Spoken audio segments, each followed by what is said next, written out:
Табиб күп яклы шәхес Зөлфәт Әхмәтов. Мен кавракыт шулай тоела. Медицина өлкәсе гомумән кеше өчен бер өлешен генә эшли.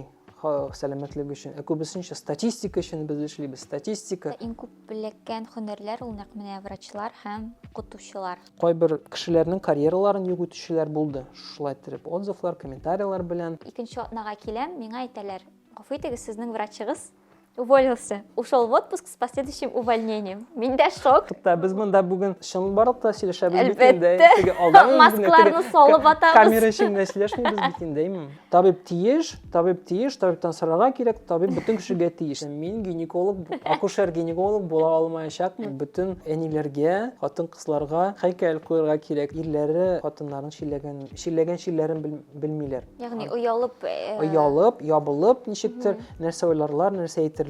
Миңа алга таба бит әле монда эшләргә дә кирәк инде.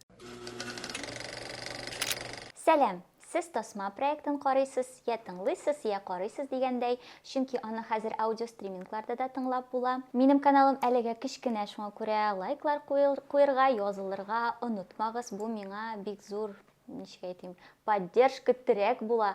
Һәм анда беркетелгән комментарийда кечкенә генә сылтама бар, аның буенча күчеп, миңа матди яктан да ярдәм итсәгез, мин бик шат кына булачакмын. Һәм бүген миндә кунакта искиткеч, шундый төрле яклы, ничек мактасаң да мактау сүзләре җитмәс, шундый кеше, табиб, күп яклы шәхес Зөлфәт Әхмәтов.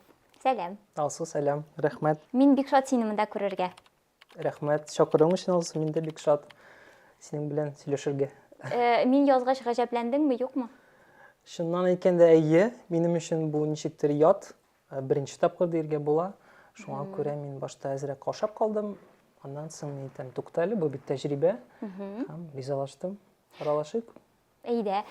Чөнки мин бу проектны башлаганда үз-үземә сүз бирдем. Ниндидер теге танылган хайповый кешеләрне генә чакыру ягында түгел, гомумән үземнең янәшәдә булган кызыклы, чыннан да тирән фикерли ала торган кешеләрне чакырырга дип үземә сүз биргән идем. Шуңа күрә синең монда килүең һәм әлбәттә моңа кадәр күбрәк иҗат кешеләре килсә, хәзер менә шундый рациональ, бик табиб кеше килүе тагын да дулкынландыра.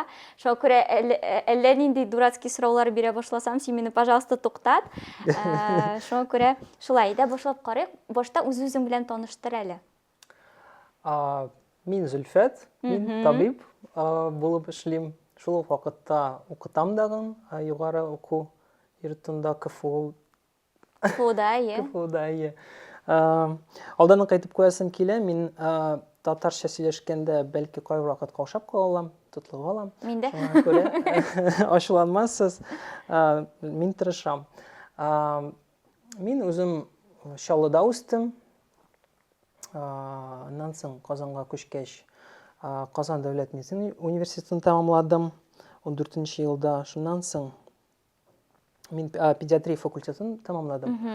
Шуннан соң мин фтизиатрия һәм пульмонология факультетында пульмонологка интернатура, аннан соң ординатура фтизиатрлыкка укыдым. Әйтеп кит әле, фтизиатр ул нинди эшләр белән? Мин гомумән үпкә эшләре белән шөгыльләнәм. Фтизиатрия ул туберкулез һәм башка якын-тирә микобактериялар, инфекциялар белән эшләүче табиб.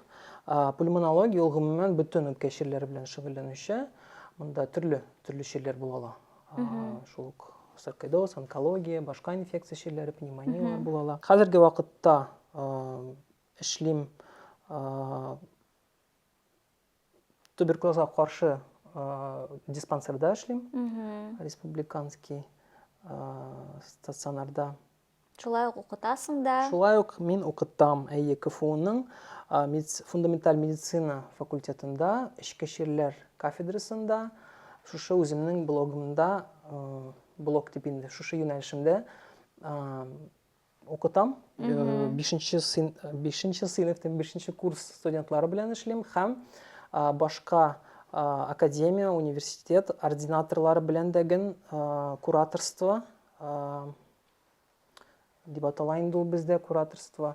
теге яшь башлап эшләп китүче табиблар белән эшлим, өйрәтәм. Ягъни канатың астында. Син үзең дә бит бик яшь әле генә укып бетергәнсең кебек, сиңа ышандырып биргәннәр. Күп вакытта шулай, чөнки теге внешность обманчива, тыш кыяфәт бер төрле була, чынбарлыкта башкача була. Мин аның белән очрашам, андай ситуациялар белән. Мәсәлән, минем инде стаж хәзер 12 елга якын эшлим мин. Һәм, мәсәлән, безнең яшьрәк табиблар бар, бергә эшләүче. Алар бәлки кайберәүләре миннән кыяфәткә олырак яшьтә күренә. Һәм, мәсәлән, берәр пациент кергәндә, теге аралаша башлыйсың да, ординатор бүлмәсендә берничә табиб утырала, мәсәлән. Һәм шунда авырулар әйтеп куялар. Сез чыннан да табибмы, сез инде укып бетердегезме, сезнең документларыгыз бармы дип сораучылар булганы булды. Ул шундый кызык инде. Беренче вакытта үпкәләтәдер я, хәзер алай түгел. Аннан соң инде эшли башлагач, мәсәлән, авыру синең эшләвеңне күргәч, нәтиҗәләрне күргәч, рәхмәт әйтеп чыгып китә торган кешеләр. Мин шул вакытта кызык итеп әйтәдер, без проблем, менә шушы доктор сезнең белән шөгыльләнә ала дип биреп куйладыр, ул ординатор, мәсәлән, мин дә укучы. Шундыйрак әйберләр дә булганы булды, әйе. Ягъни инде эйджизм дигән әйбер бар.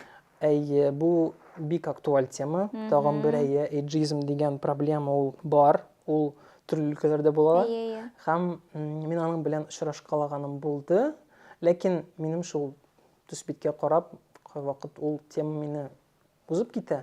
Ләкин, мәсәлән, инде аралашып эшли башлагач, кайбер өлкәләрдә ул күренгәли. Минем янәшәдә бик күп дусларым арасында да шушы һөнәр буенча эшләүчеләр, һәм аларның күбесе инде укыганда ук эшли башлый, һәм инде врач дәрәҗәсенә җиткәч тә алар берничә эшне ничектер совмещают. То есть, мәсәлән, бер дус кызым, ул үзе кардиолог булып эшли районный больницада, иртәнге якта ул бара УЗИ буенча, аның төгәл атамасын белмим, УЗИ белән шөгыльләнә, көндез ул кардиолог, кичке якта ул тагын каядыр дежурствога бара. Врач бүгенге көндә ул һөнәр, минемчә, опять-таки бөтен һөнәрләргә караган кебек мультифункциональлекне таләп итә, һәм бу әйберне бер яктан әйбәт дип тә карарга була, ләкин проблема дип тә карарга була бит инде, әйме? Бүген без синең белән шушы проблемалар турында сөйләшеп китәрбез. Бу тема буенча мин риза синең белән. Бу многофункциональлек ул бер яктан яхшы, чыннан да. Чөнки ул бер яктан теге развитие, профессиональ, личность шәхес яктан, әйме? Ләкин ул шул ук вакытта нагрузка да бит инде. Әйе. Ул үз тормышыңа, үз сәламәтлегеңә нагрузка. Күп кеше аны бит теләп алмый ул нагрузкаларны. Ягъни ничектер өстән кушылып әйткәнгә. Бар шундый кешеләр, минем коллегалар арасында да фанатиклар дип әйтергә була инде. Алар, мәсәлән, шундый ритмны яраталар, һәм аннан ниндидер тагын да күбрәк энергия алалармы, инде дәртләнәләр. Аларга ошый. Кемгәдер ул авыр була ала бит. Мәсәлән, кемдер моның хәтле нагрузканы ала, мәсәлән, шул акча ягыннан да. Чөнки, мәсәлән, барлык больницаларда, барлык өлкәләрдә акча югары дип әйтеп булмый. Гомумән, мәсәлән, шул ук дәүләт хастаханәләрен әйткәндә, мәсәлән. Шуңа күрә кайбер кеше вынужден дип берничә җирдә эшләргә тиеш булып чыга.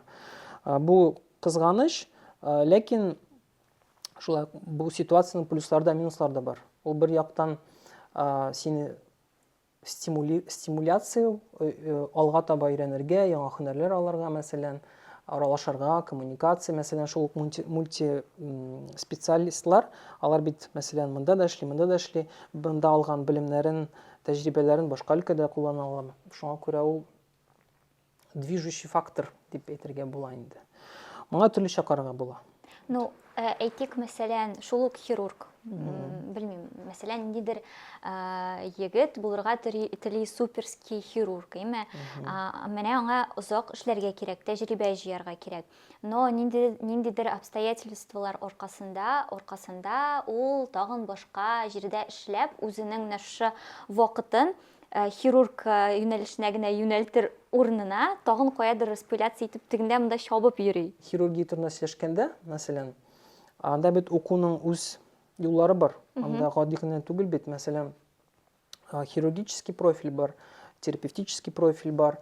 Анда укыганда инде синең бүленешләр була. Мәсәлән, кайбер һөнәрләргә син хирургия белемең булмаса, син анда кера алмыйсың. Шул ук эндоскопия. Ниндидер юллар аша киләсең инде. Анда менә теге бүленешләр бар. Мәсәлән, син бер юнәлешкә китсәң, син инде кире кайтыр өчен, мәсәлән, яңадан ординатура бетергә тиеш. Менә шуңа күрә мин яшь табибларга, менә ординаторларга, студентларга, югары курс студентларына гел әйтәм, дөрес юл сайларга дип. Үзеңә теге бер тупикка бара торган юлны сайламаска, мәсәлән, монда барып карадың син, бәлки менә сиңа нәрсәдер ошамады, авыр килеп чыкты, мәсәлән. Син аңлыйсың, эшли башлагач кына кайбер әйберләрне, һәм син уйлый башлыйсың, дөрес килдем микән мин? Ул бит вакыт, мәсәлән, ординатурада уку 2 ел, 3 ел була ала, мәсәлән, кемдер түләлү кыса, ул гаиләгә, шул ук студентка, ул авыр, хәзер укулар бик кыйммәт медицинага. Һәм кире кайтуы бик авыр була ала. Шуңа күрә, мәсәлән, шундый специальностьларны сайларга кирәк, иң базовый башта. Каян син, мәсәлән, кире кайтып, переквалификация узып, башка өлкәдә эшләп карарга, мәсәлән. Шулай итеп эзләүчеләр бар. Чөнки, мәсәлән, мин үзем укып бетергәндә, кайбер әйберләрне мин, мәсәлән, аңлап бетермичә, кайбер әйберләрне дөрес сайламаганым дип караганым булды минем. Бәлки мин башкачарак юнәлешкә барган булыр идем дип уйлаган бар. Булай мин риза, барысы да миңа комфортно, ләкин кайбер вакытта уйлар була. Шуңа күрә, мәсәлән, хирурглар сорауга әйләнеп кайтканда, алар, мәсәлән, күбесенчә шул хирургия өлкәсендә булган профессияларны сайлар. Шул эндоскопия, УЗИ, функциональ диагностика бәлки, мәсәлән, травматология, урология, алар шул бер өлкәдә, алар хирургический профиль дип атала. Мәсәлән, шул ук терапевт дип мин гомумән әйтәм, ул теге консерватив медицина белән шөгыльләнүче табиблар, алар, мәсәлән, инде хирургический профильгә кирип китерә алмыйлар. Мәсәлән, шул ук эндоскопияга алар керә алмыйлар. Анда бүленешләр бар. Шуңа күрә бөтенләй башка өлкә дип әйтеп булмый аны. Алар шул бер укуың синең башка эшеңә плюс кына бара торган. Андый бүленешләр уйланылган дип әйтергә була система белән. Мин нишләптер уйлаган идем, терапевт ул прям базовый уровень, ягъни син башта терапевт буласың. Бакалаврны бетергән кебек, аннан соң магистратураны бетерәбез бит инде без, мәсәлән, гади һөнәр алганда, ординатура бетерәләр врачлар. Һәм ординатурада син уже төгәл ниндидер һөнәр аласың дип уйлаган идем мин, шулай дип. Булай син дөрес уйлыйсың. Менә соңгы еллар эчендә генә, мәсәлән, медицина белем алуы әллә күпме тапкыр үзгәрде, система үзгәрде. Һәм анда шундый ниләр бар, үзгәрешләр, аның дөресме юкмы икәнен, мәсәлән, без еллар узгач кына аңлый башлыйбыз. Хәзер, мәсәлән, эффекты булгач инде. Хәзер, мәсәлән, яңадан медицина белем алуы, яңадан инде хәзер министерствода уйлыйлар, дөрес булдымы икән, яңадан кире кайтыйк микән дип. Ул менә бер караганда, ул менә үзгәрешләр, бер сикерү, бер алга бару, артка бару, бер караганда ул система өчен начар. Чөнки, мәсәлән, шул ук, мәсәлән, яшь тәмамлаучы студентлар, алар әзерләнәләр бер төрле укырга, мәсәлән, ординатура, шул интернатураларга, элек булган интернат юк ул интернатура. Алар укып бетерәләр, алга әйтәләр, менә бу елдан башка төрле була. Һәм ул стресс, шок, һәм кеше булай даган үз һөнәрен сайлау авыр. Мондай системада, образование системасында сиңа, мәсәлән, ниндидер катлаулы сайлаулар тәкъдим итә ала. Элек, мәсәлән, чыннан да 6 ел укыйдыр студентлар, анда төп факультетлар, ул педиатрия, балалар табиблары, терапия, һәм стоматология, һәм аннан да сестринское дело, медпроф. Күбесенчә шул олы кешеләр табибы һәм балалар табибы була. 6 ел син укыйсың. Менә без шул системада бетердек, ул элеккеге система инде. Укып бетерәсең, син чыгасың, бу 14нче елда мин тәмамладым. Чыгасың син алып диплом белән. 6 ел укыдың, тырышып, тырмашып, белемнәр алдың, практикада, стажировкада булды инде югыйсә. Син чыгасың диплом белән, ул диплом белән син эшкә урнаша алмыйсың. Син эшли алмыйсың, гомумән, сиңа сертификат кирәк.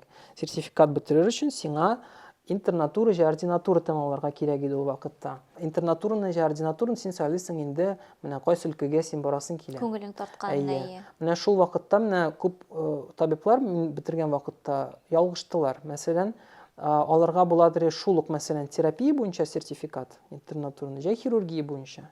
Һәм ул сиңа шундый козыр дип әйтергә була. Син төрле юнәлешкә бара аласың. Ә күп кеше 6 ел укып, менә безнең факультетта 120 кеше иде. Алар күбесе ардылар. Уку авыр булды чыннан да. Кемдер түзмәде, кемдер бөтенләй китте. Урта курсларда мәсәлән, кемдер укып бетергәч бөтенләй китте. Укып бетерде, документларын алды һәм мин табиб Башка юнәлешкә, мин карак дип киттеләр. Һәм менә шул вакытта инде кеше сайлап үз юнәлешен ала башлый. Менә шул вакытта күп менә арган студентлар, алар җиңел юл. Алар тизрәк узкая специализация дип атала инде ул татарча ничек була? Әйтә алмыйм. Тизрәк, мәсәлән, узкий специалист буласы килә. Мәсәлән, терапевт бит инде ул тар юнәлеш. Әйе, тар юнәлеш аласы килә. Мәсәлән, шул там кардиологиягә гына китәсем килә, мәсәлән. Там функциональ диагностика кеше китте инде. Кеше белән эшлисем килми, миңа шул теге әкрен генә диагностика ясадым, булды китте. Табиб кеше белән эшлисе килми. Ул бит менә тагын бер проблема. Мәсәлән, без бит профессияны, табиб профессиясын мәктәптә сөйлибез. Күп кеше аның кухнясын белми һәм ялгыша ала. Кеше белән эшләү авыр икәнен, мәсәлән, син инде эшли башлагач, практика кергәч кенә аңлыйсың. Һәм күп кеше аны күрә, сизә һәм ул чыннан да бар андый проблема. Бөтен кеше белән эшли алмый. Ул табиб булыр өчен чыннан да я синең базовый настройкаң булырга тиеш, я аны нарабатывать итәргә кирәк һәм белеп барырга кирәк дип уйлыйм. Шуңа күрә төрле кешенең төрлечә карьерасы төзелә, ул чыннан да шундый зур проблема дирегә була инде. Һәркемнең үз карьерасы, юлы, үсеше, укуы. Син бүгенге көндә әйтә аласыңмы үзеңне?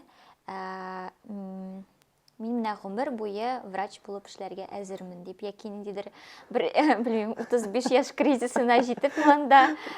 Без монда бүген чынбарлыкта сөйләшәбез бит инде. Әлбәттә. Маскаларны салып атабыз. Камера эчендә сөйләшмибез бит инде.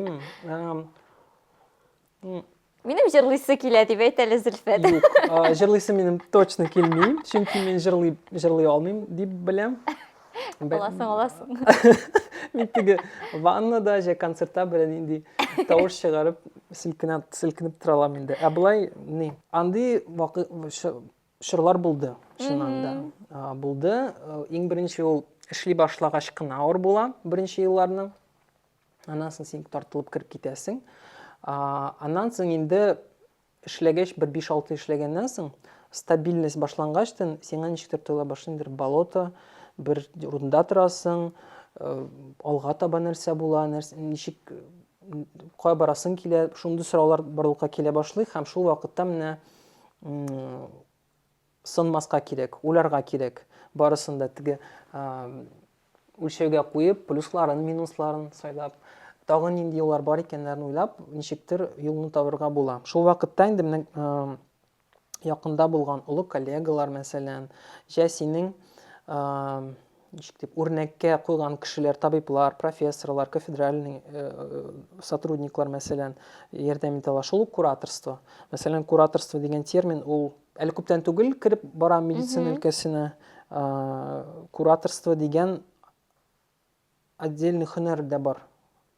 Кайбер больницаларда, бөтен җирдә әле ул юк. Менә шул кураторство кайбер вакыт сине юнәлеш биреп җибәрергә, туктатырга, җә мәсәлән, поддержка бирү белән шөгыльләнүче кеше.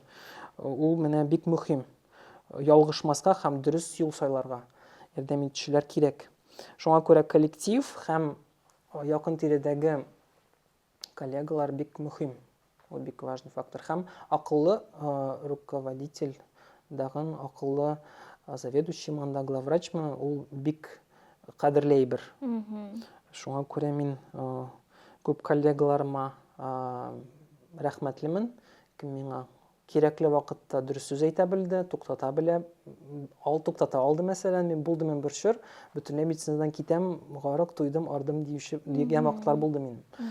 Хәзерге вакытта ул ничектер инде узды ул әйберләр. Хәзер теге принятие дип әйтеп була инде, принятие һәм хәтта получаешь удовольствие, канәгатьлек, аласың, рәхәт, ләззәтен дә аласың. Шул ук мәсәлән плюслары да, минуслары да бар инде һөнәрнең. Гади профессия түгел, ләкин бик шундый рәхмәтле диергә буламысың инде, дөрес әйтәме. Шул ук мәсәлән авыру җирле кешеләргә ярдәм итеп, алардан рәхмәт, миңа җиңелрәк, сез миңа булыштыгыз дигән сүз ишетү, ул уже бер ниндидер бер-ике атнага җитәрлек шундый энергия була ала мәсәлән, кайбер вакытны. Мәсәлән, кемдер син коткардың, шундый хәлләр була ала мәсәлән, дежурство вакытында. Ул бит шундый мөһим, ул шок һәм мөгъҗиза бер караганда, һәм шушы әйберләрне күргәч, сиңа ничек җиңел була ала. Авырлык якларында инде шул кеше белән эшләүнең төрле яклары бар. Аны син үзең дә беләсең, син дә бит инде кешеләр белән эшлисең, аралашырга туры килә. Кешеләр төрле була, җәмгыять төрле.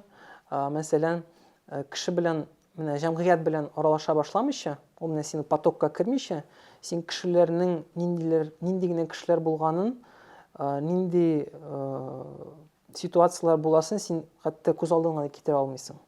Мәсәлән, шул ук еллар буе эшлисең, инде тагын нәрсә белән сине шаккаттыра ала кеше дигән вакыйгалар да була, юк була икән. Килеп чыга ниләр. Һәм медицинада эшләү инде ул гади кешеләрдән түгел, авыру кешеләр бит инде. Ул авыр ситуация, ул авырту, шир галәмәте бит инде ул кыен бөтен кешегә. Төрле чирләр була ала. Төрле чирләрне төрле кеше төрлечә кабул итә. Һәм менә бу вакытта бик авыр да була инде. Һәм аннан тыш әле тагын бар шундый әйбер, ул бүгенге көндә медицинада бик актуаль, буллинг түгел инде, ничек дип әйтергә аны. Травля дирегә була, медицинада эшләүче кешеләрне шул ук СМИ, средства массовой информации, шул ук кайбер блогерларда, мәсәлән, интернетта бар шундый кешеләр, травля белән шөгыльләнүчеләр. Травля ничек була менә татарча? Кызык сүз. Белмим, миңа да кызык. Ну, вайбын аңладыгыз инде. Менә мәсәлән, нишләп мин моны актуаль дип әйтә алам? Чөнки һәр һөнәрдә, һәр эштә кеше ялгыша ала. Ялгышудан бер кешедә саклана алмый. Эшләмәгән кеше генә ялгышмый бит инде, Медицинада да нәкъ шулай. Хәтта теге бик күп стажлы профессорлар, категориялы табиблар дагы ялгыша алалар. Бу норма дип әйтергә була. Ул ялгышу еш булмый, ул сирәк була ала. Мәсәлән, шул ук бер табиб, мәсәлән, эшли, ул гади табиб булып, мәсәлән, эшли, аның стажы да бар, ул тырыша. Һәм мәсәлән, ул 100 кешене коткарды, терелтте, дәйме? Бер вакыйга була ала, мәсәлән, ниндидер обстоятельства, мәсәлән, нәрсәдер булды. Һәм ул ничектер ярдәм итә алмый. Һәм кешегә, мәсәлән, я ул инвалид булып кала, я үлеп тә китә ала, андый вакыйгалар да була, мәсәлән. Кайбер вакытта ул табибтан да тора алмый. Күп причиналар, факторлар була ала. Һәм менә шушы вакыйга, мәсәлән, бер булган әйбер. Аны шулай итеп зурайтып сөйләп акцент ясарга була, һәм кешенең карьерасын, һәм шәхесне бөтенләй битереп ташларга була. Һәм менә мәсәлән шул ук интернет чоры бит инде һәрем безнең.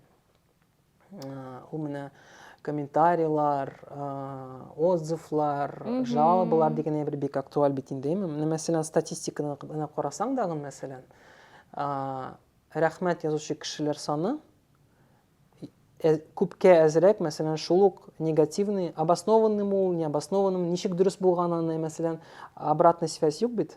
Мәсәлән, шул ук табиб кирип, алай булмады, ул менә шулай булды, анда менә шундый причиналар, сәбәпләре булды дип аңлата алмый бит. Кеше керә дә, иң беренче күп кеше статистикадан, психология буенча караганда, иң беренче шул ук рейтингка, отзывларга карый, һәм негативларны акцент ясый.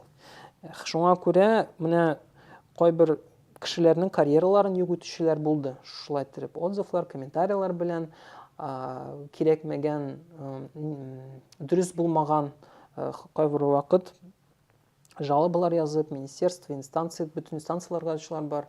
Бик актив шундый травлялар була. Кайбер вакыт ул еш булмый, но булгалый. Андай бер дә бар.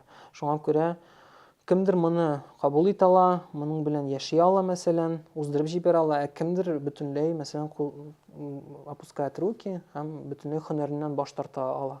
Андай бер дә бар. Мин теге гел табибларны яклап чыкмыйм. Була шундый вакыйгалар, чыннан да табиб та хата ясый. Кайбер вакытны халатность дигән бер дә була, мәсәлән. Анда инде прокуратура һәм судмедэкспертиза эшләп, андый вакыйгаларны анализировать итеп, кем дөрес булмаганлыкны табып, наказать, ничек була инде ул? Җәза бирү. Җәза бирү ансы безнең өстә түгел, аны суд эшләргә тиеш. Болай күбесенчә җәмгыятьтә интернет, соцсети, андай беләр бүгенге көндә бик актуаль. Ансы да бар безнең эштә. Менә. Миңа калса иң күп беләккән һөнәрләр ул нәкъ менә врачлар һәм укытучылар. Әйе, мин син белән риза. Чөнки минем әни укытучы бит инде, ул ничә ел эшли укытучы һөнәрендә һәм менә аның быел булды шундый тоже бик странный ситуация. Аның сыйныфындагы бер бала белән бәйле. Хәзер сөйли алмыйм инде, чөнки ул бик конфиденциаль әйбер, ләкин ул аны тоже шулай нык ничектер авыр кабул итте. То есть менә ничә ел эшләп тә мондый ситуация булмаган һәм хәзер менә 30 елдан соң шундый ситуациягә килеп ләгү уже бик авыр кабул ителде инде. Менә шул. Һәм нәрсә әйтергә идем, минем үземнең дә врачлар белән бик төрле тәҗрибәләр бар, ләкин иң соңгысы нәрсә булды? Менә хәзер соңгы арада мин сәламәтлегем белән шөгыльләнә башладым һәм инде монда якын гына өй янында поликлиника бар. Дәүләт поликлиникасы. Дәүләт поликлиникасы һәм мин аңарга шанс биреп карарга булдым инде. Хәзер бик актуаль бит инде үз сәламәтлегеңне кайгырту дигән әйбер һәм бардым башта язылып карарга. Ләкин язылып булмады, госуслуги аша ничектер теркәлергә кирәк. Тегесе бездә дип шулап калды. Әйе. Һәм әле ул сәгать иртәнге 7дә генә ачыла ул язылу. Анда берничек тә ләгеп булмый 100 врач арасыннан берсенә булса да. Һәм мин забила. Һәм бер ара булар миңа үзләре шалтырата башлады. Әйдәгез диспансеризациягә килегез дип. Мин, вау, конечно, киләм дидем дә, шатланып, бөтен әйберләремне күтәреп бардым икенче көнгә. Бик рәхәтләнеп бөтен теге анализларны тапшырдым, ләкин ниндидер бер прививка куер өчен миңа терапевтка эләгергә кирәк иде. Аларның бер терапевтлары гына эшли. Әлбәттә, аңа бөтен ширлеләр дә, ширле түгелләр дә, бөтен кеше шуңа ширатка баскан иде. 4 сәгать тордым мин ул ширатта, ләктем бер справка алыр өчен инде. Һәм шунда кергәч, бөтен үземнең ширләремне сөйләп чыктым. Нинди нәрсә мине борчый, сөйләп чыктым. Ул миңа, әйе, обязательно әйдәгез, тагын бер анализ бирегез, киләсе атнада кабат миңа килегез дип, мине шулай итеп үзе яздырып җибәрде инде вакыт буенча талон биреп. Мин бик шатланып кайтып киттем. Икенче атнага киләм, миңа әйтәләр: "Гафу итегез, сезнең врачыгыз уволился. Ушел в отпуск с последующим увольнением". Мин дә шок. Мин такая, ул врач, наверное, же знал, что он собирается в отпуск и потом увольняться, когда давал мне этот талон дип. Ягъни никадәр кешене шундый отчаяниегә җиткезергә кирәк. Ул бер моментта шулай бөтен әйберләрен җыеп чыгып китә. Һәм мин тагын кабат шул круг буенча, әлегә баягы шул фильтрда утыручы терапевтка 4 сәгать утырдым. И үземә аңа кергәндә мин уже бер хәлем калмаган иде. Бөтен Мин сине аңлыйм. Бу менә тагын бер проблема инде, системаның проблемасы. Медицина, здравоохранение системасының проблемасы. Миңа алга таба бит әле монда эшләргә дә кирәк инде. Әйе. Шуңа күрә мин Сезләреңне бөтен кухняны сөйлисем килми, ләкин проблемалар бар. Ул бит күренеп тора, Зөлфәт. Просто кызык, врачларның үзеннән дә ишетү ул әйберне. Чөнки без үзебезчә күрәбез, һәм менә врачларның авыртуларын да ишетәсе килә. Әйе. Мин инде теге әйтәм бит, гаиләдә бер табиб булгач, гаиләдә һәм дуслар арасында, күп дуслар арасында алар миңа гел бүтін болған проблемаларын тезірек сөйлеп, нишләп шулай булды, ничектер миндә миңа сөйләсәләр килә, менә шундый проблемалар килеп чыккан, нишләп шулай, сездә проблема. Мин аңлатырга тырышам, ул бит миннән генә тормый, ул бер Әйе. система, мин шул системаның бер бәләкәй генә Корбаны. ну шулай дип әйтергә була инде. Мин чынлыкта инде менә мәсәлән үз өлкәмдә эшләгәндә ничектер ярдәм итәргә, шул системаны ничектер җиңеләйтер өчен тырышам пациентларга. Аны күп кеше күрә, сизә, рәхмәтле. Ләкин системага каршы баруга бик авыр. Аны үзгәртеп булмый. Монда гомумән ниндидер зур глобаль үзгәрешләр булырга тиеш. Мин узган җәй повышение квалификации дип атала инде Оргздрав кафедрасында узган идем. Анда бик кызыклы спикерлар булды. Опытный коучлар, управленцы дип атала инде анда, главврачлар, төрле өлкәдә эшләүчеләр. Алар экономика буенча төрле әйберләр сөйләделәр, кызык. Ләкин аларны тыңларга шундый кызык. Интернетта да андый курслар бәк күп. Шул медицина өлкәсендә эшләүчеләр өчен дә бәк күп. Оргздрав юнәлеше шул главврачлар, руководствоны укытучы кешеләр инде. Әйе. Алар шулай итеп кызык итеп сөйли, менә син аларны тыңлыйсың, чыннан да бу бит шулай, анда шуны дәртләнеп кайтасың син. Һәм алар өйрәтәләр шундый мәсәлән юлларны, мәсәлән, шулай эшләргә кирәк, мәсәлән, шушы системада программалар бар, әйме? Син кайтып мин шушының буенча эшләп карыйм, үзгәртергә тырышам, яхшылатыр. Син кайтып эш урынына утырасың гына, беренче үк сорау белән, мәсәлән, шул ук начметларга, главврачка керәсең, анда беренче сорау экономик як, юридик як, башка яклар. Һәм син аңлыйсың, син аны үзгәртә алмыйсың, тырышсаң да, мәсәлән. Шуңа күрә вакыт үзгәрешләр кертергә була коллективыңда, мәсәлән, шул ук отделение, мәсәлән, өлкәсендә, зур үзгәрешләрне кертергә бик авыр. Бу булган хәл, менә сорыйсы килә, ул яшь кеше идеме? Яшь кеше иде, синнән бәлки яшьтәрәк. Шундый аңлыйм. Бәлки ул кеше әле эшли генә башлагандыр, бәлки ул тырышкандыр, бәлки ул Ул шундый игътибарлы иде, ул бүтән сорауларын бирде. Ну, конечно, 2 метр дистанциядан, понятное дело, но бик шундый игътибарлы, мин шундый шатландым. Хәтта башын күтәрде компьютерда, әйме? Медсестрасы тоже суперский иде. Ну вот, килдем икенче атнага и Бул всё. шуннан да бәлки шуннан да шушы системаның корбаны булгандыр. Бәлки аның просто вскипело дип әйтергә була инде. Думаю, шул бер моментта шулай әйберләрне җыйганда чыгып киткәнме? Алай да була ала. Төрле хәл була ала. Мин бөтенесен әйтә алмыйм бит инде. Була чынлыкта. Беренчедән бу зур проблемаларның берсе бу цифрализация дигән әйбер инде, әйме? Керттеләр бит инде, мәсәлән, аны бер 3-4 ел элек бик актив эшли башлады инде ул. Барлык история болезни, кәгазьләр, бөтен справкалар, бөтен әйберләрне база данныны компьютерга кертеп барырга дип карар чыкты инде, әйме? Программалар уйлап чыгардылар. Ул программаларның башта берсен керттеләр, аннан башкасын үзгәрттеләр. Бер больница бер программада эшләп карады, бер больница башкасында, аннан соң юк булай булмый, бер программа кертергә дип, аны без менә шушы 5 ел эчендә генә 3 программа өйрәндек. Алар шундый авыр, аларны безнең илдә чыгарганнар, һәм анда күп проблемалар бар. Мин теге белмим, бәлки караучылар булыр, кем аны IT программистлар, чыгаручылар белән сөйләшәсе килә, аларга бик күп сорауларым бар минем, мәсәлән. Ул мәсәлән мин теге элек мәктәптә Windows, аннан соң шул теге iPhone программаларына өйрәнгәнсең бит инде мәсәлән, алар уңайлы, аларны саклап була, күчереп була, ничектер ул кеше өчен ясалган. Монда бөтенләй башка программалар. Мәсәлән, шул кнопка монда булырга тиеш, башка якта. Саклар өчен башка эшләргә кирәк. Ул программа туктап кала, бик озак уйлый, шулай тәгәрмәч әйләнә, ярты көн. Аннан соң ул сакламый чыгып оча. Эш бара бит. Көтәрек кешеләр утыра, чират тора, мәсәлән, әйме? Шул кеше белән сөйләшергә дә кирәк. Мәсәлән, күп кешенең сөйләшәсе генә килә. Андый кешеләр дә бар. Приемга киләләр, аларга сөйләшергә генә кирәк. Әйе, игътибар җитми. Мин мәсәлән стационарда күбесенчә эшлим бит инде. Анда синең пациентлар гел 24-кә җиде гел больницада. Бар шундый пациентлар, аларга көненә 3-4 тапкыр кирип чыгып, бернәрсә әйтергә кирәк, сорарга кирәк. Обходта гына мәсәлән аралашу җитми, алар керәләр сорау белән, вакыт-як сорау белән. Һәрберсенә ул елмайып, вакыт табып, аңлатырга, сөйләшергә, тынычландырырга кирәк. Мәсәлән, кайбер вакытта синең хәлең дә юк, көчең дә юк, ләкин үзеңне тотып, Син тиеш, тырышырга әйе. тиеш, әйе. Шуңа күрә анысы менә бар. Ә программа аны аңламый. Син кеше белән сөйләшәсеңме, юкмы? Кайбер вакытта нормативлары бар. Мәсәлән, бер документны бүгін кертмәсәң, иртәгә кертеп булмый. Тагын анасын бик ни бар инде статистика һәм эффективность буенча караганда һәрбер пациентка бүленгән вакыт була, мәсәлән. Ул менә поликлиникадан да гомумән анда мин алды алмыйм инде. Күпме 12 минутмы соң бер пациентка, хәзер 15ми?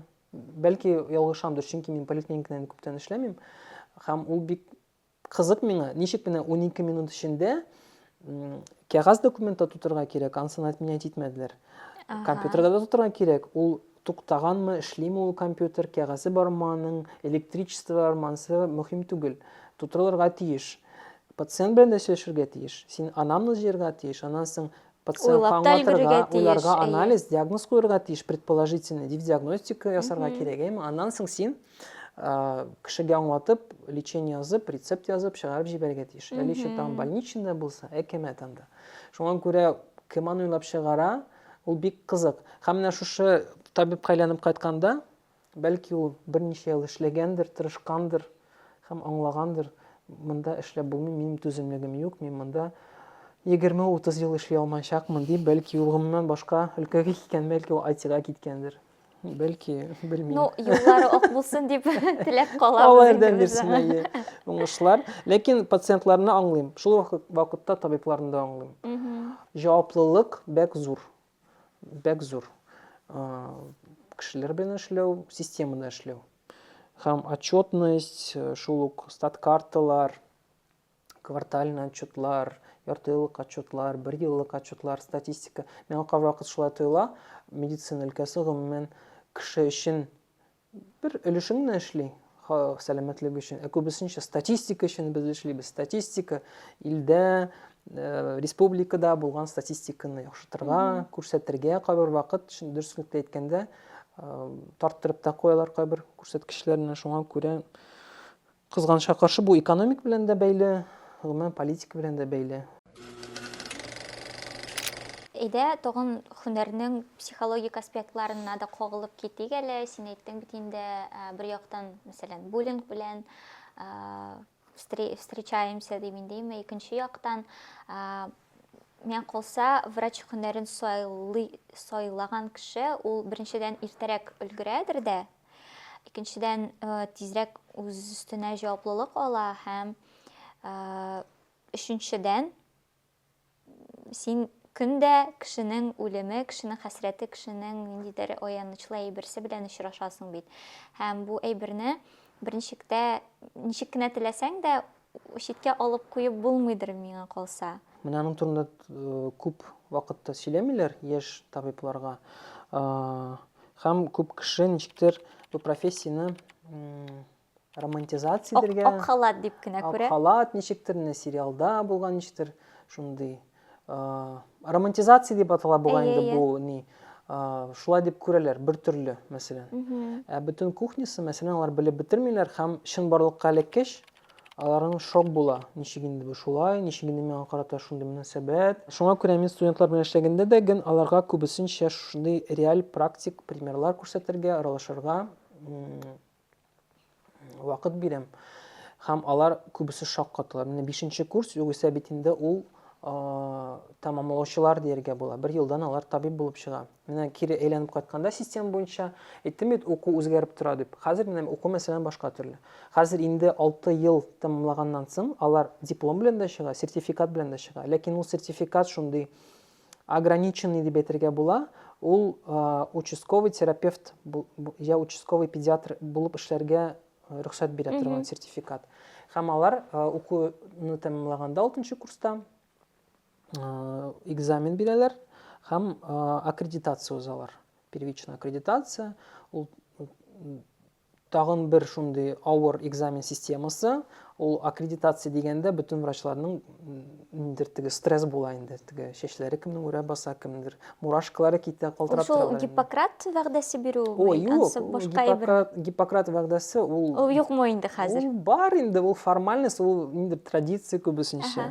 Дөресен әйткәндә, ул Гиппократ вәгъдәсен, аны бүгінгі көндә аның бүтін пунктлары актуаль түгел, алар күбесе төшеп калган. Мәсәлән, ул теге клятва Гиппократа дип әйтәләр, аны укысаң, дөресендә нәрсә язылган. Ул бик кызыклы әйбер.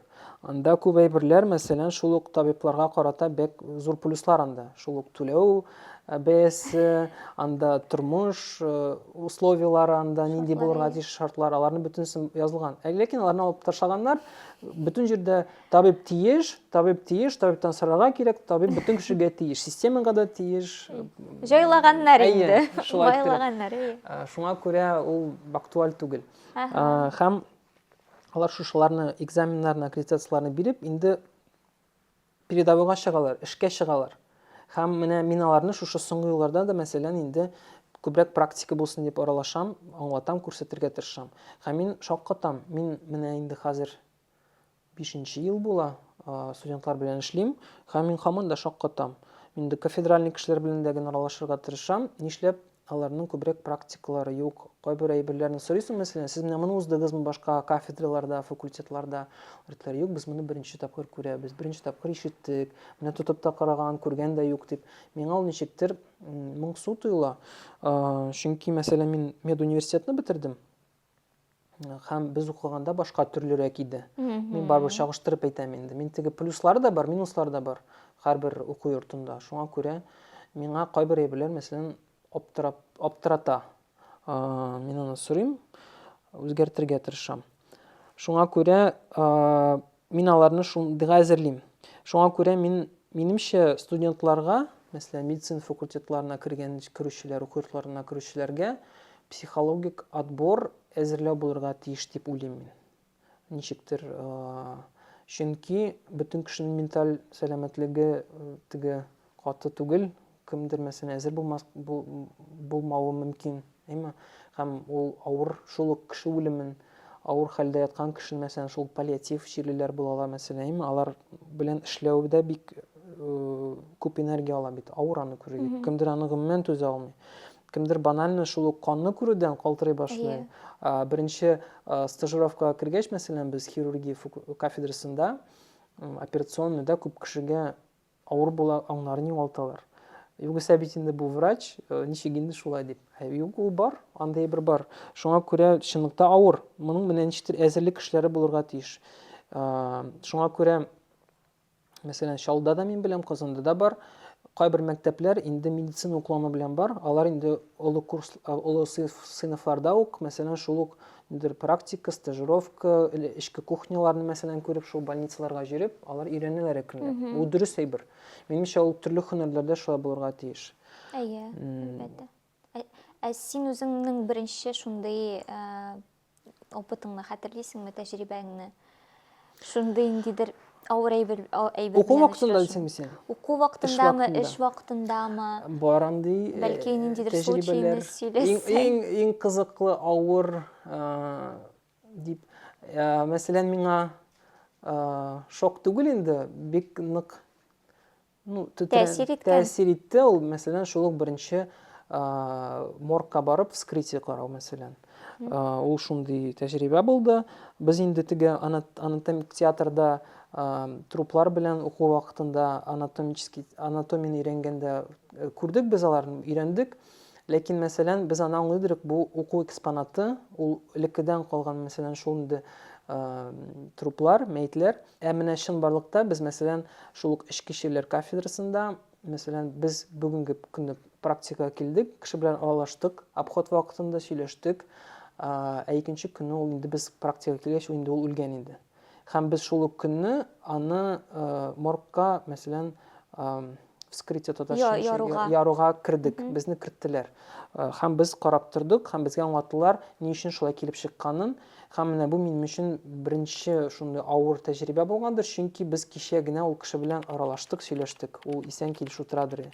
Бүген инде аны яралар, һәм син аның бөтен йөрәген күрәсең, кайда нинди проблема булганын күреп, ул миңа ничектер авыр булган инде. Ләкин андый очраклар инде аннан соң уку вакытында да, практика вакытында да күреп, инде ул гади әйбергә әйләнә. Бу инде дөрес түгелдер, бәлки, но аны гади иттереп кабул итмәсәң, эшнең бер өлеше дип кабул итмәсәң, үзеңә авыр. Аны ничектер син блокировать итәргә тиеш өйрәнергә. Күп кешегә ул авыр. Кемдер бара алмый, бармый андый яруларга. Практикада, мәсәлән, шул ук табиблар үз авыруларын, шул стационарда үлгән авыру кешеләрне, мәсәлән, алар барырга тиеш, протокол буенча карарга тиеш. Бу бик мөһим, чөнки, мәсәлән, булала спорный диагнозлар, кызыклы диагнозлар, мәсәлән, табиблар, кафедра эшләүчеләр, начметлар, главврачлар, врачебный комиссиялар уздырасың, мәсәлән, аңлашылмый торган диагнозлар да булала. Авыр диагностик, мәсәлән, кеше уйлый бер төрле, мәсәлән, критерий буенча моңа да туры килә, моңа да туры килә. Кайбер вакытны бик кызыклы була, ике шир конкурировать итә, мәсәлән, бара. Ике авыр шир бер-берсен стимулировать итә, ширләр бар, мәсәлән. Мәсәлән, син аны бер диагноз белән алып барасың. Мәсәлән, шул профессор фикерләрдә шундый булала. Син менә практика белем ягыннан барып күрсәң, нәрсәдә булган проблема. Чөнки чын дөрес диагнозы патолог, анатом гына, я судмедэксперт гына куя. Ягъни озактан гына белә аласың. Бар шундый диагнозлар. Мәсәлән, шундый сүз бар инде, дөрес диагнозны патолог, анатом, я судмедэксперт гына куя белә дигән. Бу шундый внутренний бер инде, һәм анда баргач, мәсәлән, күрәсең, чын барлыкта менә бу булган икән. Анас булала шундый бер, бусы да булган икән дип. Бу бик мөһим әйбер. Бу шул ук, мәсәлән, алга таба андый хаталар булмасын өчен, һәм алга таба, мәсәлән, шушындый очрак булганда ничек нәрсә эшләргә икәнен, работана да ошибками дигән кебек була инде. Андый әйбер дә була.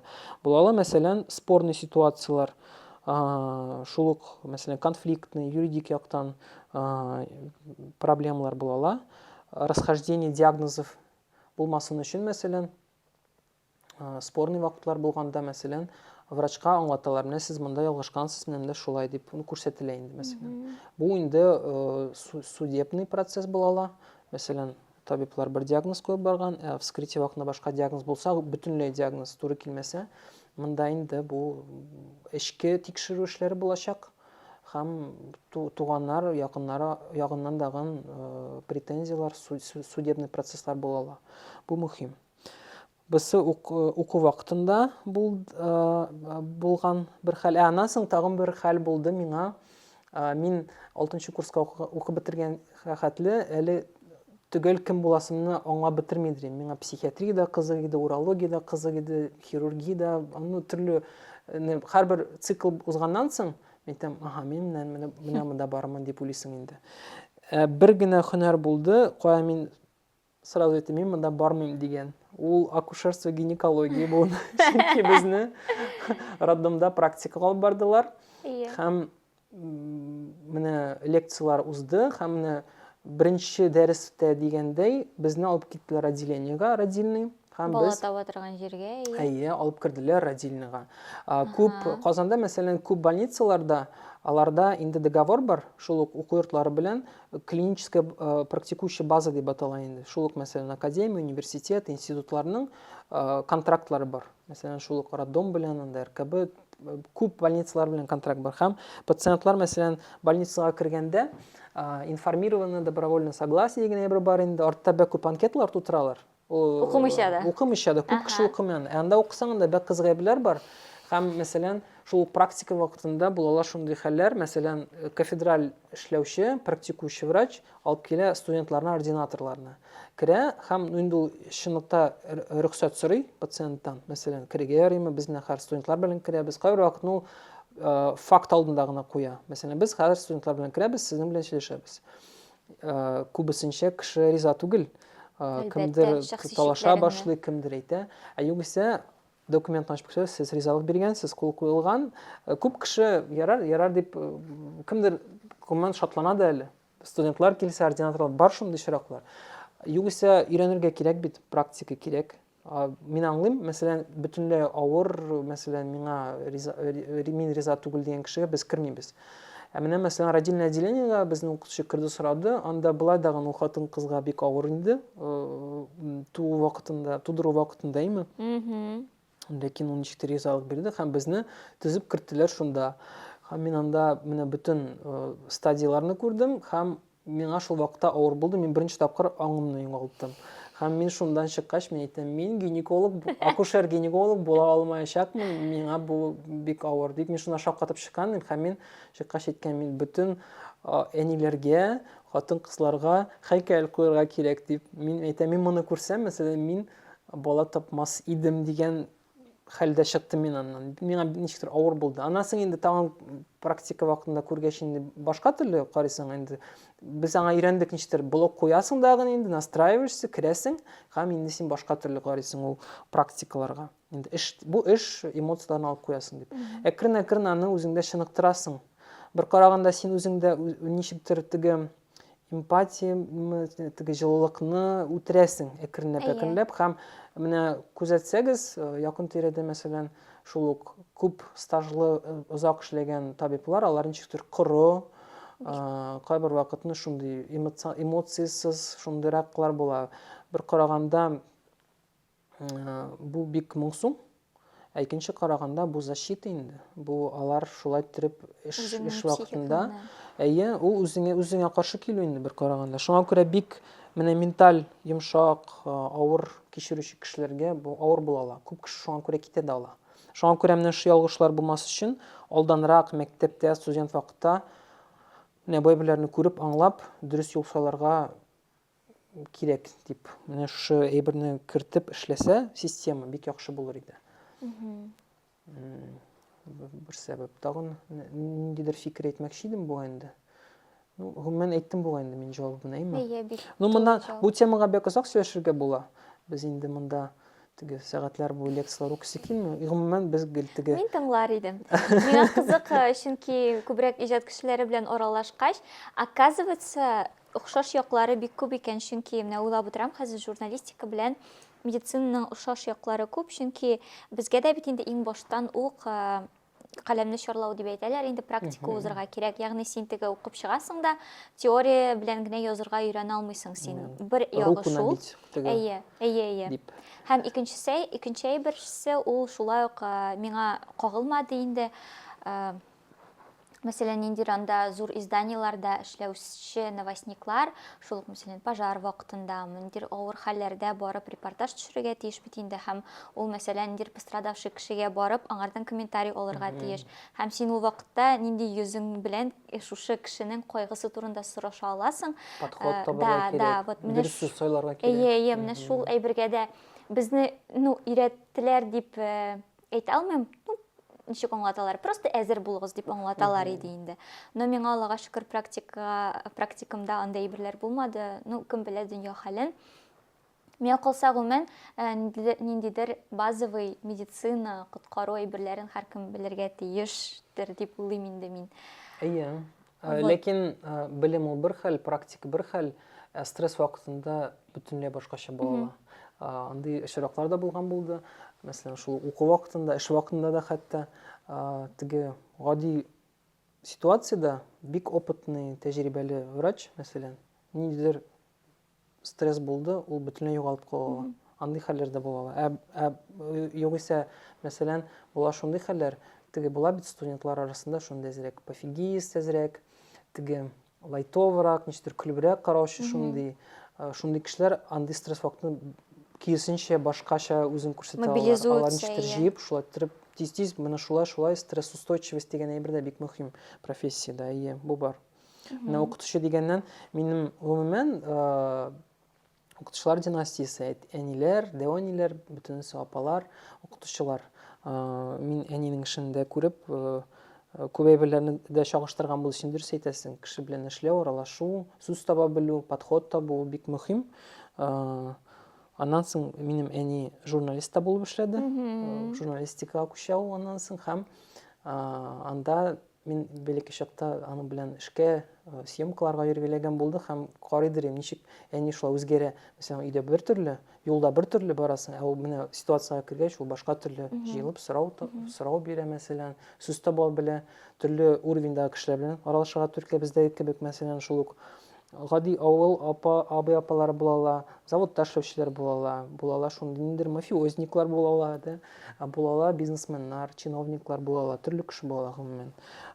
Теге менталь развитие, образованность, интеллигенция уровень төрлечә булала. Һәрбер кешегә подход таба белергә кирәк һәм без вакытында инде ул теге безнең фән буларак психология, медицина психология, психиатрия циклларда уза. Алар теге базовый теге основаларны узасың инде. Ләкин эшли башлагач син барбер психологка да әйләнәсең дип уйлыйм мин, чөнки инде менә беренче аралашу бик мөһим. Пункт, мәсәлән, шул пациент больницага кергәндә, я приемга килгәндә беренче аралашу ул бик мөһим. Без, мәсәлән, 30-40 минутлап сөйләшеп утыра алабыз, аралашабыз пациент белән. Мин именно менә беренче аралашуны вакыт бүлергә тырышам. Һәм менә шушы беренче аралашканда син инде гади сорауларда биреп башта кешенең ниндирәк икәнен аңлыйсың. Нинди сүзләр белән сөйләшергә була, кем беләндер югары медицина сүзләр белән сөйләшергә була. Ул аны аңлаячак, ул аңа рәхәт булачак. Кемдер бит аны аңа белый шум, ул аны теге нәрсә әйттеләр миңа, сорарга микән, куркам, уялам, сорасаң дурак булам дип утыручылар бар. Чөнки төрле кеше була. Менә аның дагын сизә белергә кирәк, аңлап алырга кирәк. Шуңа күрә авыру кешегә бит инде больницага эләк булай да стресс. Булай да, мәсәлән, авырта берәр җирең, мәсәлән, уңайсыз, мәсәлән, уңайсыз шейләр дә бик күп бит, әйме? Менә һәм аларга менә социализироваться, аякка басу, дөрес юнәлеш алу бик мөһим. Чөнки табибның кайбер вакытны әйткән сүзе дә даруларга карата күбрәк дәвасы була ала, мәсәлән, әйме? Бу чынлыкта да психологический настрой, мысль материальная дигән әйбер ул дөреслекдә дә бар. Самовнушение, психосоматика, эффект плацебо дигән әйбер дә бар, ишетеп беләсеңез, ул чынлыкта да эшли. Шуңа күрә кайбер кеше белән йомшаграк, кайбер кеше белән катырак сөйләшергә туры килә, кайбер кеше белән ничектер аның телендә сөйләшергә туры килә. Анысы да бик мөһим әйбер. Аннан соң менә зур проблема инде ул медицинада да, гомумән җәмгыятьтә дә ул стигматизация, стереотиплар дигән әйбер бар.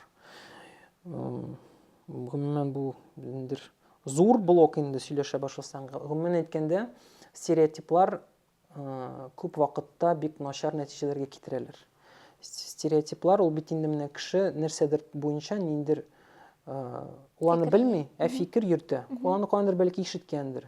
Ул бәлки дөрес тә түгелдер. Ләкин моны ничек кирип калган һәм кеше ничек уйлый, ул да шулай уйлап тормыш буенча бара ала. Ул ниндер настройкалар, мәсәлән, яшь чакта кирип калган була, әткәнидән. Кайбер вакытта, мәсәлән, шул дуслар янында, мәсәлән, кем белән аралашасың, алардан кирип калган була. Чынбарлыкта кеше ул темага, мәсәлән, уйлаганы да, укыганы да юк. Югыйсә бүгенге көндә бит инде Аллага шөкер әлегә интернет та бар. Әйме, интернетта ачып, анда да дөрес тикшерелгән сайтларда карарга кирәк. Укырга була, библиотекага барырга була, кыскача ниндер статистика карарга була, һәм үз фикереңне тупларга була. Күп вакытта кешеләр шул стереотипларга карап яши. Менә җәмгыятьтә ул бер проблема, медицинада ул тагын да зур проблема була ала. Мәсәлән, шул уңайсыз шейләр бар. Мәсәлән, кайбер кешеләр кайбер шейләр турында гомергә дә сөйләп утыра алмаячаклар. Аларның турында тизрәк онытасылары килә, шейләп терелеп чыксалар, мәсәлән, алар ул шейләр турында әйтәселәре дә килми. Һәм, мәсәлән, хәтта була шундый вакыйгалар, мәсәлән, гаиләдә кешеләр дә, мәсәлән, туганының шейләгәнен дә белмәүчеләр бар. Ирләре хатыннарын шейләгән шейләрен белмиләр. Ягъни уялып, ябылып, ничектер нәрсә уйларлар, нәрсә әйтерләр, аңларлармы дигән әйберләр дә бар. Шуңа күрә бу бик зур проблема һәм моның турында күп кеше уйламый. Чөнки мәсәлән, мин инфекциялар белән эшлим инде күбесенчә, мәсәлән, шул инфекция авырулары, мәсәлән, шул туберкулез күп кеше өчен ул бик зур стигма.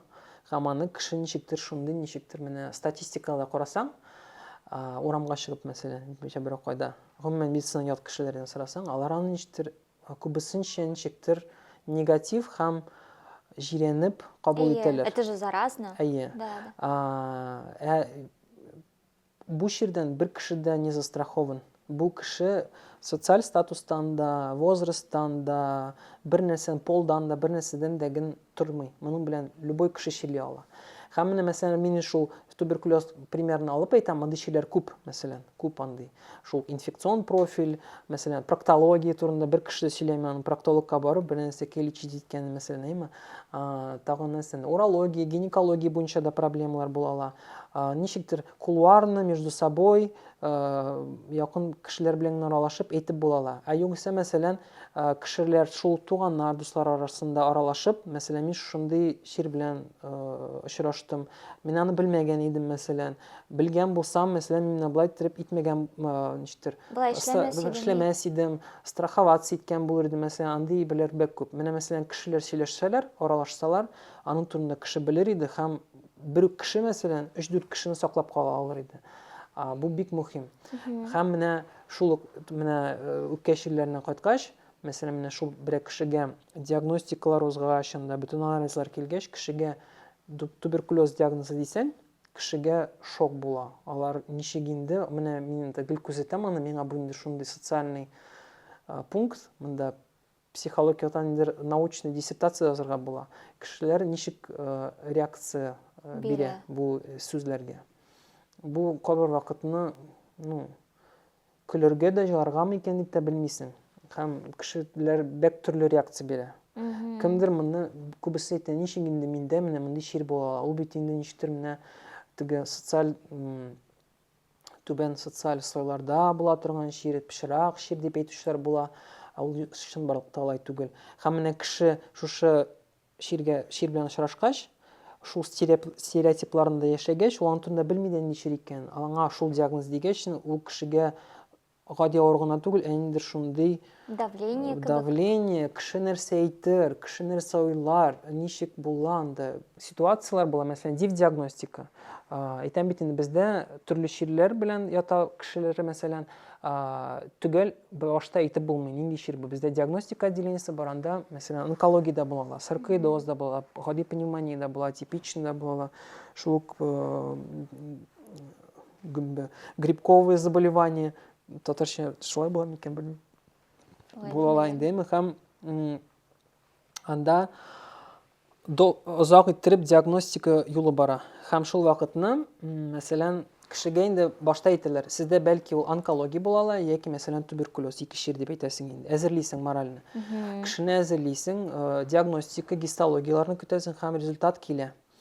Кеше бит инде борчыла, көтә, мәсәлән, результатлар килде һәм кешегә әйтәсең онкология, кызганычка каршы яман чир, злокачественное образование дип, мәсәлән. Бу чагыштырсаң туберкулез белән онкологияны, бу бик мөһим, чөнки онкология злокачественный ул прогноз бер, бик статистика там бик начар статистика бу чир буенча. Туберкулезны дәвалап була, кеше аның белән яшәгәннән соң гади чир. Менә кешегә әйтәсең икән, кызганычка каршы сездә онкология дигәч, кеше шалтаны, Аллага шөкер, туберкулез дип әйтә. Туберкулез булмады дип әйтә. Мин моңа башта шок катып карый идем, аннан соң инде мин шуңа карыйм. Бу шулык, мәсәлән, телевидение, журналистика, интернет, блогерлар аша, мәсәлән, онкология ул на слуху. Онкология турында кеше сөйли, кайбер вакытта мин дә әйтәм, модный чир дип әйтергә була, онкология юлына басырга язмасын, ләкин ничек ул чынлыкта да модный чир дип әйтергә була. Кеше антында сөйли, кайбер вакытны кеше ул онкология дигәч күбрәк антында сөйли, блогерство да бар, төрле кеше төрлечә реагирует бу чиргә. Мәсәлән, туберкулез турында бер кеше бер сүз әйтмәячәк. Ул аны якын тирәле кешеләрне әйтмәячәк. Һәм кеше, Аллага шөкер, туберкулез дип документларын алып онкологиягә китә. Без инде алар белән саубуллашып калабыз, шаккатып. Була, мәсәлән, шундый очраклар, кешегә, мәсәлән, туберкулез диагнозы куялар, һәм ул тизрәк эштә белмәсеннәр өчен дип барып увольняться итә. сұрайсың, не эшләп сез эштән киттегез, сезнең бит анда барбер теге эш урыныгыз сакланалачак, ОМС буенча, страховка буенча, больничныйлар түләнелә бит инде, төрле барбер социальный подушка, как безопасность була. Эштә белә күрмәсеннәр, шуңа увольняться иттем диючеләр бар. Бит инде менә алай булырга тиеш түгел. Бу бит инде менә кешенең белмәгәнлегеннән, җәмгыятьнең белмәгәнлегеннән, стереотиплар проблемасыннан булган хәл бит инде бу. Бу күпчеләргә кагыла. Булай сөйләшсәң. Шуңа күрә менә бу стигматизация, стереотип дигән бер бик зур проблема. Иң кызганычы тагын стигматизация җәмгыятьтә генә түгел, хәтта медик хезмәткәрләре арасында да була. Именно шу проблеманы студентлар белән дәген, ординаторлар белән гел прорабатываю диргә була. Бер кашан да кешенең нинди диагнозы чире булганлыкка карамастан, син бер тигез карарга тиеш кешегә һәм аңа ярдәм итәргә тырышырга тиеш. Менә минем коллегалар арасында дагы, башка өлкәдә эшләүчеләр арасында, алар мин шу өлкәдә эшләгәнне белгәч, башта ничек инде, нишләп анда бардың, башка эшкә дә барырга буладыр бит, нишләп аны сайладың дигәч, мин аргументированно әйтә башлыйм, алар миннән барыбер аңламыйлар. Үзләре шул өлкәгә эләкмәсәләр, мәсәлән, гаиләдә, таныш-белешләр арасында, алар аны аңламаячак. Үз башыннан узмыйча, аңлый. Шул ук, мәсәлән, стоматологлар бар минем дуслар, аларга, мәсәлән, приемга бер пациент килсә, һәм туберкулез дисә, алар аны хәтта борып та җибәрә алалар. Анда төрле стадиялар була. Мәсәлән, кеше анда бик озак дәвалану юлын уза, кайбер кешеләр анда еллар буен дарулар эчә, химиотерапия дип атала ул. Һәм мәсәлән, кеше туберкулез белән беренче айларда гына йогышлы була. Дарулар эчкәндә инде ул аннан соң йогышлы булмый. Ул вакытта кешенең бит башка чирләр дә була, коморбидный фонд дигән бер була. Мәсәлән, бер генә чир булмый бит кешедә. Хроник чирләр була, бәлки шул инфаркт, инсультлар, теш бөтен кешенең авырта. Шуңа күрә алар киләләр. Кайбер кеше уйламыйча нимичә әйтә, минем туберкулез дип. Һәм ул шундый проблемага очрый, бөтенләй кешегә башка төрле мөнәсәбәт була. Аңа бөтенләй хәтта караш та үзгәрә ала кешегә туберкулез дисә, мәсәлән, шул табиблардан, медсестралардан. Бу гомумән алай булырга тиеш түгел. Менә бу зур тагын бер проблема дип әйтергә була. Шуңа күрә мин үз якын тирә дусларда, коллегалар арасында моның белән гел көрәшәм, тырышам, аңлатырга тырышам. Күп кеше аңлый, кемдер барбер үз фикерендә кала инде, төрлечә була. Хәзер бөтен кеше бит инде ферритин, железоны тикшергә кирәк дип карый. Кыскача гына җавап бир әле, бу маркетингның бер өлешеме яки ул чыннан да мөһим әйберме? Юк, бу чынлыкта мөһим әйбер. Биохимия, макро-микроэлементлар составы организм өчен бик кирәкле. Ләкин монда фанатизм кирәк түгел һәм осознанно тикшерелеп килергә кирәк. Безнең регион буенча карасаң, чынлыкта да күп кешедә дефицитлар күп, төрле элементлар буенча, әйме? Ләкин бөтен кешегә тутырып витаминнар эчәргә, тимер эчәргә дигән түгел. Монда чынлыкта башта тикшерелеп, анализлар биреп, точечно кирәкле әйберләрне, дефицитларны капларга кирәк. Чөнки витаминнар, алар бат дип атала бит инде, әйме? Һәм алар күбесе клиник тикшерүләр узмый. Һәм алар күбесе, мәсәлән, алар дару түгел. Һәм алар менә синең организмыңа ничек килешәме, килешми, ничек син аны осваивать, үзләштерәме синең организм, аны юкмы, син аны белә алмыйсың. Шуңа күрә монда инде метод проб и ошибок, я шул ук якын белешкән кешеләр арасында, мәсәлән, тикшерелгән витаминнар алып эчсәң, тикшереп, динамикада ул сиңа ярдәм иттеме, файдасы бармы дип карап тикшерергә була. Һәм тагын бер әйтәсе бар, витаминнар шул ук, мәсәлән, алар күп вакытта бауыр өчен, бөер өчен бик авыр матдәләр. Мәсәлән, гепатотоксичный препараты дип әйтәләр инде, мәсәлән, статистика буенча токсический гепатит, циррозларга китерүче факторлар була инде, әйме? Шулар арасында медикаментларда списогы бар. Менә анда топ 3 дарулар арасында беренче урында ул антибиотиклар дип әйтергә була, НПВС, нестероидный противовоспалительный препараты, шул ук обезболивающийлар, температура төшерүчү, бүтүн киши ашыяны. Әйе, Ул рәхәтләнеп. күп кешенең ул основной төп даруы дип санала инде. Менә анамның статистиканы карасаң, нәрсә белән дәваландыгыз? Парацетамол, диклофенак, кетарол һәм башка Кетанол, алар әйе. бик күп анда, бик күп инде. Алар менә бик авыр, токсичный препаратлар. Һәм өченче урында тора витаминнар. Күбесенчә комбинированный, менә комплексный витаминнар. Ну, күп кеше шуларны эчә бит инде. Алар гади түгел. Алар организм өчен авыр булалар. Шуңа күрә индивидуаль аллергияны антмаска кирәк. Шуңа күрә монда бик осознанно кирәкле вакытта гына эчәргә кирәк дип әйтәм мин. Шунысын әйтәсе бар, кайбер витаминнар бит инде бөтенесе дә үзләштерелми. Алар кайбер вакытны бер-берсе арасында конкурент итәләр, бер-берсен баса да ала. Шуңа күрә кирәкле микро-макроэлементларны эчәргә дип киңәш итәм мин. Әйдә, медицинадан күчеп алабыз. Мин инде гел әйтәм, эштән чыгып киткәч, менә бу шул ук, мәсәлән, үзеңнең энергияңне саклап калу буенча, минем кагыйдам бар. Больницадан чыгам икән мин, бинадан, мине шайтырып, шундый булмаган инде. Масканы, энергияны төшереп җибәрәм шулай һәм сулап куям һәм булды, мин эштә калдырдым бөтен уйларны, фикерләрне дип чыгып китәм һәм медицина турында минимум дип үземә кагыйда куям. Ну, монда инде исключение, интервьюга мин аңлыйм, сораулар булганга. Күп кеше шулай инде. Ләкин мин теге якын тирәдәге дусларны, туганнарны инде өйрәтеп бетердем. Медицина турында минимум сөйләшәбез, чөнки кайбер вакытны монда too much була. Шулай. Ладно. Әйдә, мәдәният турында сөйләшәбез. Син бит инде безнең Казанда бик актив йөрисең чараларга, концертларга һәм яңа татарча мәдәниятне күзәтеп торасың. Әйдә, бүлешәле үз фикерләрең белән, ничек сиңа гомумән хәзерге мәдәният дип әйтик инде. Кыска гына үз фикерләреңне ишетәм. Бу чыннан да шулай. Мин сәнгатьне, иҗат кешеләрен, иҗатны гомумән яратам.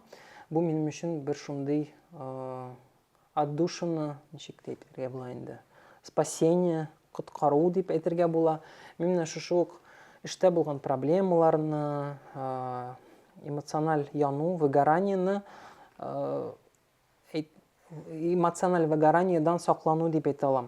Миңа мәсәлән, шул ук концертлар, күргәзмәләргә барып, кино, театрлар карагач, мин ничектер башка дөньяга кирип китәм, проблемалар онытыла, негатив чыгып китә һәм мин монда ниндидер энергия алам. Шуңа күрә мин иҗади кешеләрне бик хөрмәт итәм, рәхмәтле, сиңа да. Бу бөтенләй башка дөнья минем өчен, ләкин мин бу чараларда бик нык үземә шундый бальзам на душу дип әйтергә була. Май, күңелемә май була инде бу. Бу ничектер мине коткара. Шуңа күрә мин йөрергә тырышам. Күбесенчә татар чараларына инде, урыс һәм чит ил элегрәк концертларына да йөридем. Хәзер инде андый беләр сирәгрәк, 22нче ел үз коррективларын кертте. Элегрәк мин читтән күзәтәдем инде, чөнки мәсәлән мин Чаллыда минем күзәтү буенча нишләптер Чаллыда бик күп кеше татарча сөйләшә. Мин гел татар мәктәбендә укыдым, татар лицейында. 84нче лицейга Галиакыш исемендәге зур сәлам, караучылар булса. Бездә гел татарча иде. Гаиләдә дә без татарча сөйләштек, урамда дусларда минем татарча иде. Мәктәптә һәм мин гомумән авылга кайттым җәйләрен гел татарча сөйләштек инде без. Мин гел саф татар баласы диргә була. Менә Казанга күчкәч, 18 яшьтә уку йортына кирдем, мин Казанга килдем, инде әйтәм, Казан, яңа тормыш, мөстәкыйльлек, килдем һәм мин шаккаттым. Белмим, бәлки безнең университетта шулай булды микән, ләкин якын тирә аралашучылар арасында микән татарлар булды, ләкин алар күбесе Казан татарлары һәм алар күбесе урыслашып беткән иде. Гомумән мин татарча сөйләшер кеше тапмадым Уйгыр уку йортында. Һәм мин ничектер бөтенләй 6 ел буе күбесенчә урысча сөйләшеп, шушы профессионалитет, терминологияларга күчеп беттем һәм мин татар телен нишләптер оныту түгел инде, арткы планга куя башладым. Хәтта уй фикерләрем дә минем урысчага күчеп бетте. Шушы 6 ел эчендә. Миңа бу мин шаккаткан идем, Казанда татарлар шулай күбесенчә урысча сөйләшкән. Ләкин мин традиция минем сакланып калган иде инде. Ел сайын 26 апрельдә мин татарча сөйләшәмгә мин барып ничектер шул татар телен үземдә барлыгын ничектер жажда сусауны ничектер басып кайтадыр идем. Татарча җырлар, татарча шигырьләр, конкурслар, яңа кешеләр белән аралашып, шулай итеп кайтадыр идем. Ләкин бу әз бит инде елга бер чара. Аннан соң әкренләп инде фестивальләр барлыкка килә башлады. Таткультфест, исемнәрен бәлки бөтенсен искә төшермәсмен инде. Йөреп шулай итеп мин күбрәк бу темага кирип китә башладым инде. Аннан соң социаль челтәрләрдә, ул вакытта контакт иде инде ул. Дуслар җырлар өстәп, группаларга Yummy Musicның бөтен чыккан әйберләрен укып, карап, ул бит инде Yummy Music ниндер двигатель булды. Эстрада түгел, эстраданы мин яратып бетермим. Югыйсә минем воспитание түгел. Бэкграунд мин мәсәлән Шалада үскәндә мин уйласаң инде бер гибрид нидер. Мин мәсәлән MTV баласы 93-2000 еллар MTV инде алтын вакыты MTV-ның чит ил җырчылары там альтернатив музыкаларда тыңлау булды инде A1 каналлары.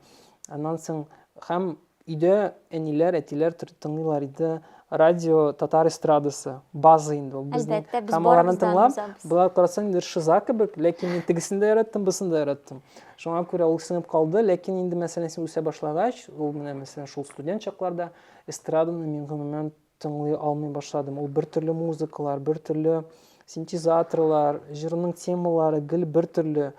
Мин кысасы килә башлады чынлыкта әйткәндә. Шуңа күрә ниндидер башка музыка эзли башлагач, Yummy Music бик зур рәхмәтле. Ул саф һава, яңа энергетик, ул менә яшьләр өчен аңлашыла торган вайб булды һәм ул татар телен популярлаштырды һәм яңа аудиториялар җәлеп итте. Шуңа күрә моңа мин бик рәхмәтлемен.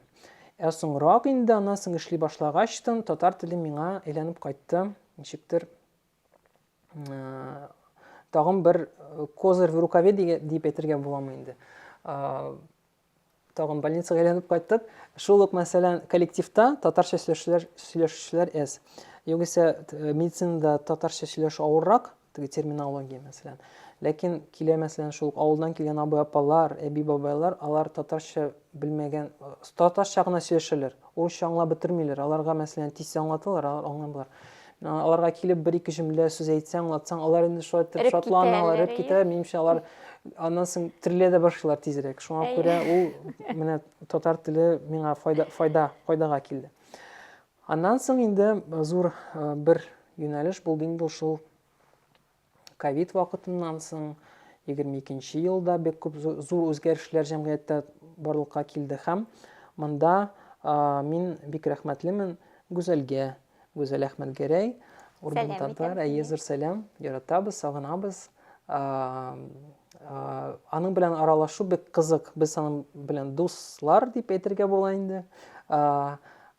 Без Чаллыдан. Чаллыда без якын таныш түгел идек. Минем сеңлем аның белән бергә укыган иделәр. Мин Гүзәл бар икәнен генә беләдер инде. Аннан соң Казанга күчеп килгәч, мин аны социаль челтәрләрдә караштырып, аның язмаларын да күзәтеп, беләдер.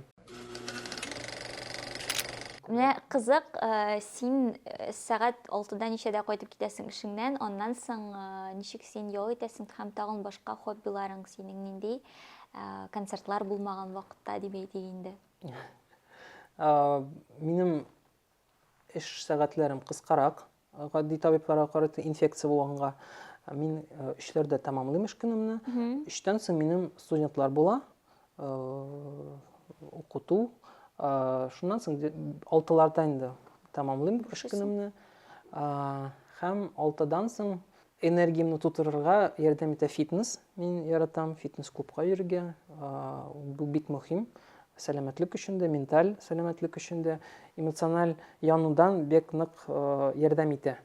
Син гомумән шул 2-3 сәгать мәсәлән залда йөгереп белән шөгыльләнсәң, йөзсәң, бу сиңа нидер плюс вайб була. кайта. Син бөтенләй эштә булганы белән унтып, кичкә арып талып, рәхәтләнеп кайтып йоклыйсың.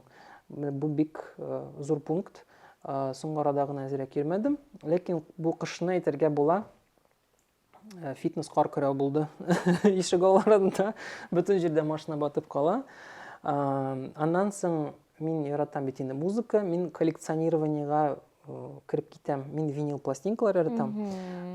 Миндә зур булмаса да коллекция бар, бер 100 пластинка дип әйтергә була. Кечкенә генә коллекция. Анда төрле жанрларда музыкалар бар, ретро да бар, элекке коллекционный изданияларда, яңа пластинкалар да алырга тырышам. Үзеңнең иң яратканы нинди? Иң яраткан Иң еш тыңлана торганы. Бу Portishead, Glory Box, Trip Hop дип әйтергә була. Аны миңа Рәис дигән дустым Израильдән алып кайткан иде. Дуслар минем шулай винилны яратканны беләр һәм кайбер илләрдән, мәсәлән, сәяхәттән алып кайткан винил пластинкалар да бар минем. Үзем дә гомумән сәяхәт вакытында шундый барахолкаларда я булган яңа винил магазиннарында электрип кайтырга тырышам. Бу ниндидер вайб, һәрбер пластинкага бәйләнелгән вайб. Portishead, Glory Box күбрәктер, чөнки ошый гомумән ул альбом идеальный дип әйтә алам мин. Монда күп сөйләргә була. Һәм кечкенә минем татар коллекциясе дә бар. Аның белән мин горурланам. Үз вакытында мин электрип кала алдым. Анда Салих Сайдашев, Илхам Шакиров, тагын Әлфия Авзаловалар бар. Әлфия Авзалова да бар. Янда теге бәләкәй пластинкалар да бар. Һәм теге тулы пластинкалар да бар. Аннан соң минем фин татарларының менә баштан чыгып китте хәзер. Башкарма пластинкасы бар. Ул шундый идеальный состояниедә минем ул аның обложкасы да шундый матур әле. Мин аны зәңгәрле бугай шундый художникның, рәссамның исемен дә хәтерләмим. Шундый бер арт-объект дип аны саклыйм. Югыйсә мин аны бер вакытны ул төркемне белмидер. Мин аны гомумән татарча тема нәрсә микән бу дип обложкасына карап алган идем. Аннан соң инде алар бик нык кыйммәтләнде альбомнар. Миндән бу коллекцияны шалда ук җыя башлаган, нимә көнләп. Аннары пластинка проигрыватель алгач, инде осознанно җыя башладым. Дуслар, туганнар арасында да коллекционерлар бар. Алар белән аралашу, җыелып музыка тыңлау. Монда синең 18+мы? Традиция без, мәсәлән, шундый кичләр уздырабыз, пластинка тыңлап, кызыл шәраб эчеп, шулай тыныч кына, әкрен генә, релакс вайб була инде шундый разгрузка. Аннан соң тагын бер отдушин дәргә була инде, шөгыль ул хушбулар, исле майлар. Ошый инде. Мин зур булмаган бер коллекция бар. Төрле исләрне иснәп, анализировать итеп, кайбер вакытны уеннар да уздырабыз без дуслар белән, коллегалар белән җыелып. Урысча әйткәндә ул слепые затесты дип атала инде. Күз йомып, мәсәлән, булган фикерләреңне, хисләреңне парфюм турында әйтә аласың, сөйләшәсең. Ягъни нәрсә исен икән билгеләргә кирәк. Нәрсәгә бәйле, нинди хисләр тудыра ул синдә. Ул бик кызык. Бу шулай ук минем башка өлкәләрен эшләтә, башка зоналарны.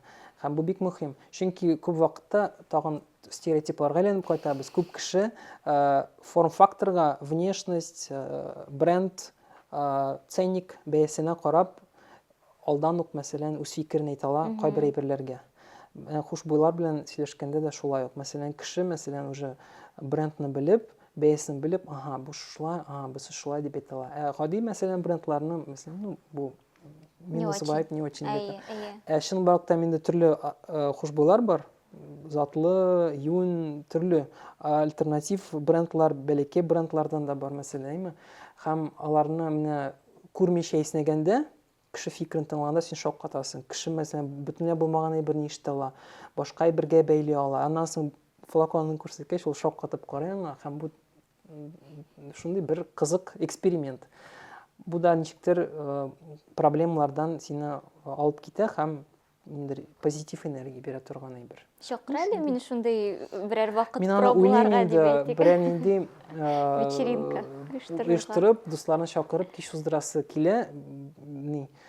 Кызыксынучылар күп Шуңа күрә уйлыйм, ала бирсә, пренесикей уйлап чыгарга кирәк. Рәхмәт, чөнки миндә бик яратам парфюмнар. Кечкенә чакта миндә коллекционировать итәргә бик тели идем. Бәлки хәтерләсәң, хатын-кызлар өчен шундый каталоглар була иде. Анда Avon, Oriflame реклама булмасын өчен. Мин ул пробникларны җыеп, просто шулай коробка төрлесен сибеп, ул чир минем һаман да бар. Ну, хәзер журналларындан җыймыйм, конечно, пробникларны, ул бик күп төрле парфюмнар кәефкә карап, нәкъ менә ничектер бик шулай тәэсир итә. Шуның белән без төгәллибез әңгәмә өлешен һәм безнең кечкенә генә традициябезгә күчәбез, ул тасмага төшү. Шундый тасма бар, аннарсы мин сиңа фотобызны җибәрәчәкмен һәм тасманың социаль челтәрләреннән карый аласың. Шәп. Без хәзер фотога төшәбез синең белән. Әйдә. Так. Вспышкасы бармы? Әйдә киттек. Ура, булды. Рәхмәт. Менә шулай. Ошадымы сиңа әңгәмә? Бик кызыклы булды, әйе. Без шулай иттереп, Зөлфәткә бик зур рәхмәт әйтәбез һәм Сиңа рәхмәт алсын. шундый тирән, шундый күп яклы, шундый кызыклы кеше син һәм бик зур рәхмәт сиңа тагын бер кат килгәнең өчен. Чакырган өчен. Рәхмәт. Сәламәт булык. Рәхмәт. Мин шулай булыр. Барыгызга да сәлам, карагыз, язылыгыз. Пока-пока. Сәлам дидемме мин? Пока.